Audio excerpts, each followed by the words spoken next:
So, I don't know. It's good news, but it's bad news at the same time.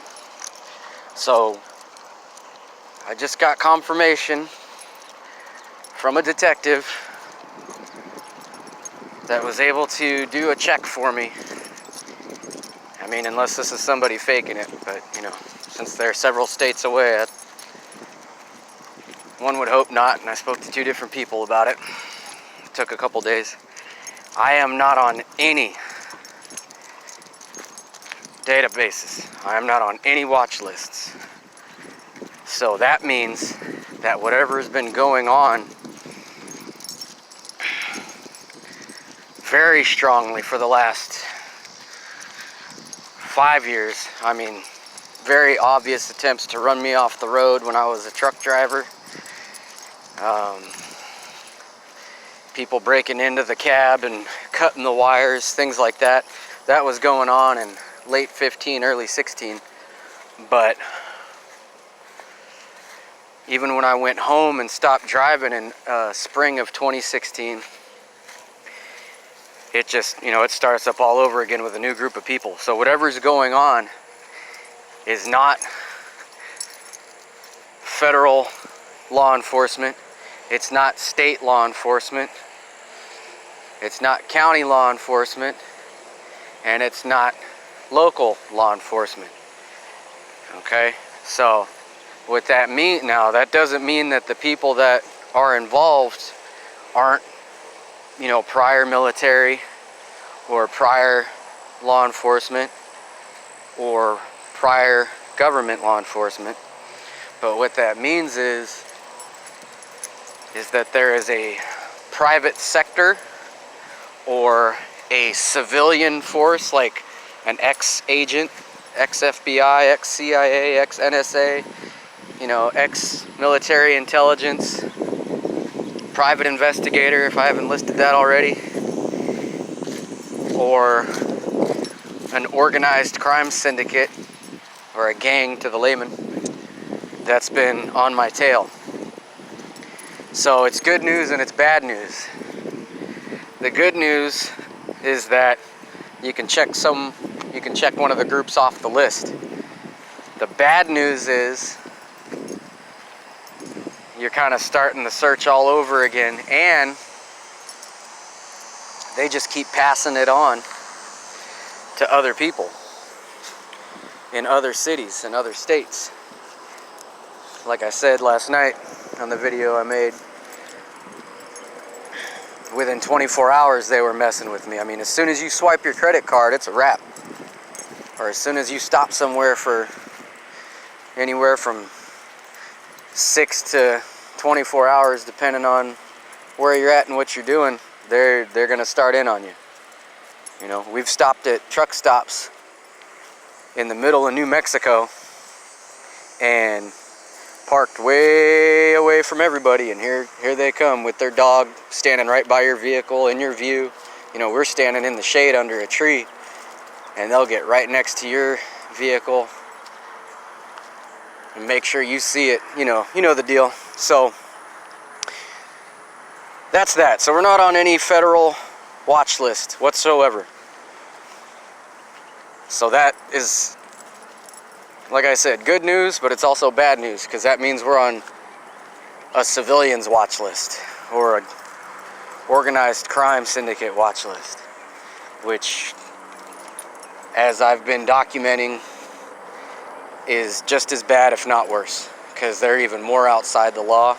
And it's just a flip-flop. Instead of the law being after you and them using their criminal informants, you've got criminals after you, and some of them are informants for the law, and they could get some of the dirty law enforcement to help them out. So, I mean, it's not much of a change.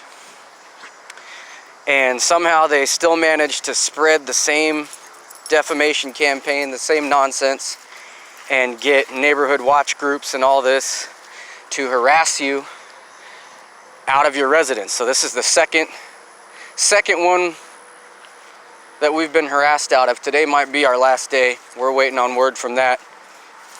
Apparently they weren't tracking the federal eviction moratorium, nationwide moratorium.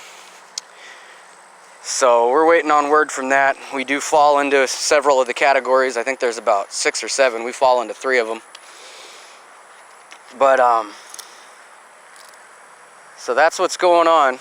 And like I said, this will be the 3rd place that I've rented in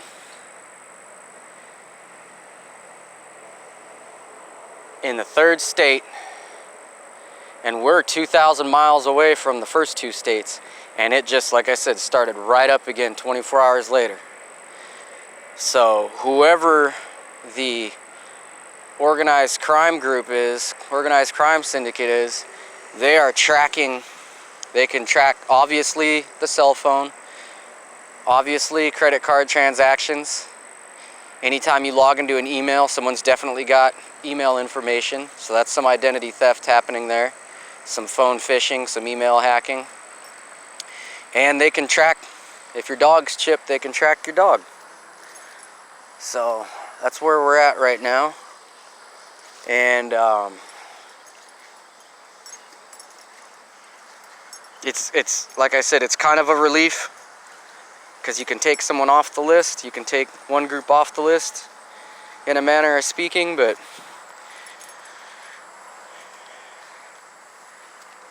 also, you're not out of the woods. No pun intended. I really don't know what else to say at the moment.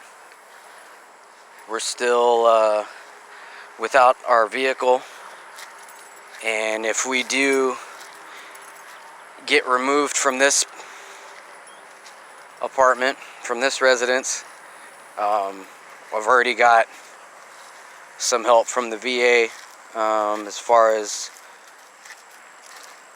attorneys are concerned, and we're definitely going to follow up on that, because regardless of the source, the treatment that we've been receiving from 3 different communities we've lived in is 100% illegal. You know, at a bare minimum, you've got community harassment from all the neighbors. You've got, even though it's not the landlord per se, once their staff, whether it be maintenance or landscaping or office, those are considered agents of the landlord. So that still falls under landlord harassment. You know, if they overcharge or they try to screw you over monetarily, or, you know, mock your disability, whether it be physical or cognitive, and repeatedly break the law, state and federal law, regarding not only regular citizens, but disabled citizens and their support animals, or their service animals, or their assistance animals. You know, you're still, even if I didn't fall into those categories, they're still breaking state code, and coming in and going through your stuff violates the 4th Amendment of the Constitution. It's unwarranted searches and seizures. So that's what's going on. So we'll just keep an update as we get new information. So we're not on a government watch list of any kind in any state, which means it's an outside source, and we're waiting on word about possibly having to relocate by midnight tonight, which means technically on September 11th, 2020, we'll be homeless. And if you think that is a coincidence, as I've said before, I have some oceanfront property in Kansas that I'd like to sell you. So we'll get back in touch with you as the information reaches us.